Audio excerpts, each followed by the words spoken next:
రకరకాలైనటువంటి డినామినేషన్స్, ఒకరు పెంటెకోస్టల్ అయితే ఒకరు క్యాథలిక్ అయితే వీళ్ళిద్దరు విరోధులైపోతున్నారు.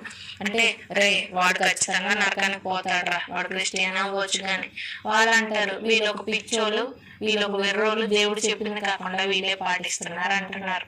ఇలా రకరకాలుగా ఆ క్రిస్టియన్స్ మీద వాళ్ళు నిజంగా ప్రవక్తలు కాదు, వాళ్ళు అబద్ధపు ప్రవక్తలు, లేదు వీళ్ళు నిజంగా క్రిస్టియన్స్ కాదు, వీళ్ళు దొంగ క్రిస్టియన్స్ అని రకరకాలుగా విడిపోయి మనలో మనమే పెద్ద వ్యతిరేకతని చోటు చేసుకునేలా చేస్తున్నాం. మనకు విరోధులు అనకూడదు కానీ అన్ని జనులు కాదు, మనకు మనమే పెద్ద విరోధులం. కాబట్టి దయచేసి మీరు ప్రార్థన ఏ విషయమై చేయాలో తెలుసా? ప్రభువా క్రైస్తవుల్లో ఐక్యత ఇవ్వండి ప్రభువా, క్రైస్తవుల్లో ఏక ఆత్మనివ్వండి ప్రభువా అని ప్రార్థన చేయండి. దేవుడు నాకు ప్రేరేపిస్తున్న ఈ మాట మీకు నేను నిర్మోహమాటంగా పంచుకుంటున్నాను.